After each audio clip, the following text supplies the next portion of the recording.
One of UNESCO's World Heritage Sites.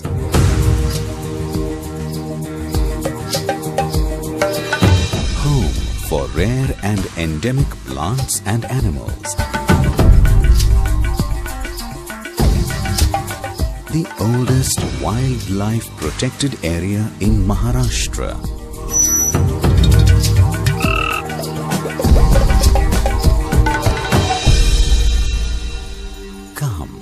Let's explore Land of the Gaur.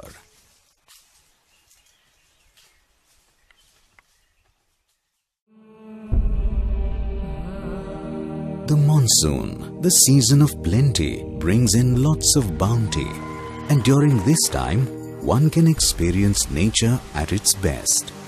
The best place in India to experience this melodrama is, of course, the Western Ghats, one of the biodiversity hotspots in the world.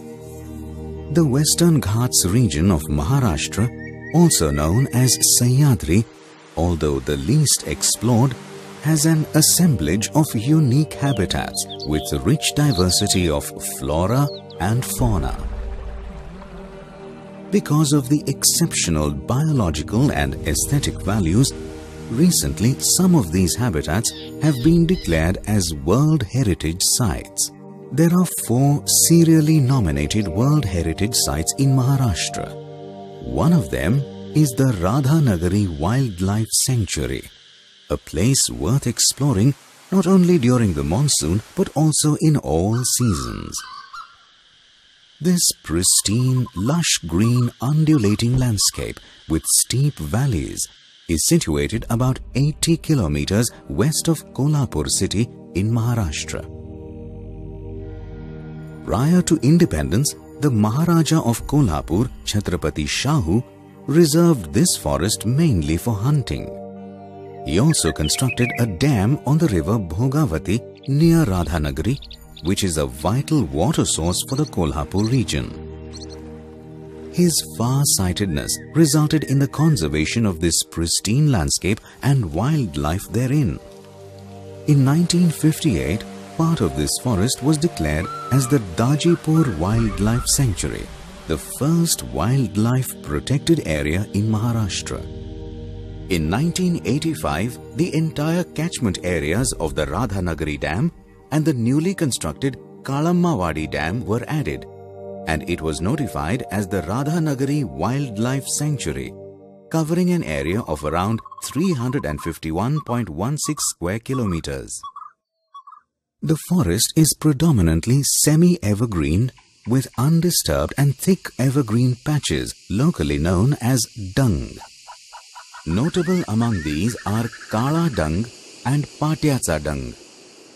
Apart from these, there are many open grasslands inside the forest, which are grazing grounds for herbivores in this sanctuary. The most unique feature of this landscape is the presence of large, exposed lateritic plateaus, locally called sada. These unique geological formations are seen mostly on top of the mountains and are flat with scanty vegetation in summer, but they metamorphose into a picturesque landscape during the monsoon.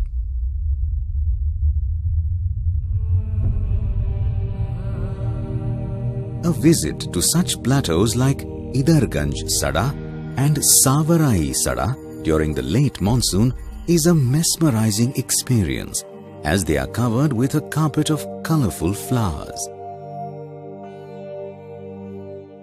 Some of the forest patches have been traditionally protected by the locals due to their religious and cultural values. These are locally called Devarai.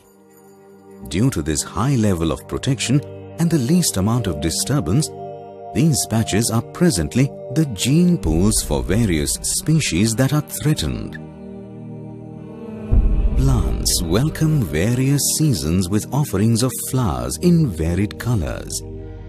The Radhanagari Wildlife Sanctuary has good floral diversity, from tiny grasses to huge trees, a paradise and treasure trove for plant enthusiasts. Many of these plants have immense medicinal value, and a few of them are only known to grow and flourish in this landscape. These plants bloom across various seasons and also use a variety of substratum, from the trunks of large trees to rocky crevices.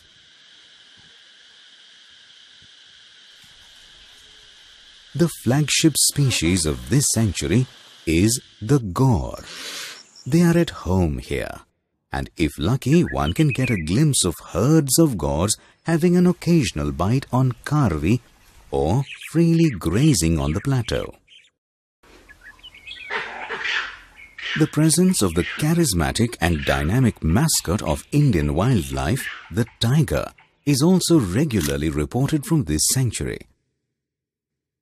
Some of the notable mammals caught by the camera traps set by the Forest Department in this sanctuary are the leopard, sloth bear, sambar and striped-necked mongoose. Besides mammals, the diversity of birds is also equally rich in numbers. Along with the common resident species, this sanctuary is home to many rare, endemic and threatened species of birds. Due to this, the BNHS India and BirdLife International have declared this as one of the important bird areas. Rich diversity of insects is also seen here.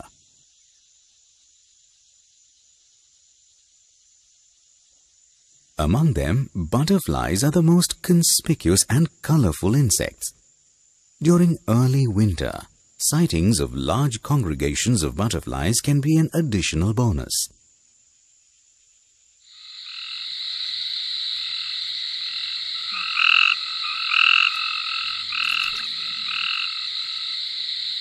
Sightings of amphibians and reptiles are undoubtedly more frequent during the monsoon. The sanctuary has rich and unique diversity of amphibians and reptiles. The presence of the only known geckos in India, with iridescent scales aptly named Kolhapur dwarf gecko, is reported from this sanctuary. The management of this sanctuary is carried out by the Forest Department as per the guidelines laid down by the government. The eco-tourism activity in this sanctuary is largely conducted by involving local villagers through the formation of the village eco-development committees. This sanctuary attracts a large number of serious and amateur nature enthusiasts and tourists as well. After acquiring the necessary permissions from the Forest Department earlier, and by strictly following the rules and regulations of ecotourism, one can have a close encounter with the denizens of this sanctuary and also its natural beauty. A visit to the Interpretation Center before entering the sanctuary will give you a brief idea about the surroundings. Tourists can visit Vaghatse Pani, Sambar Kond, Sapra, Kokan Darshan and Savarai Sada. These are long, strenuous but equally enchanting treks. A visit to this pristine forest is a memorable experience. It reminds one of an invocation from the Rigveda. He, the powerful and the holy, holds straight this tree in unsupported space. Its rays, whose roots are high above, stream downward. Deep may they sink within us and be bidden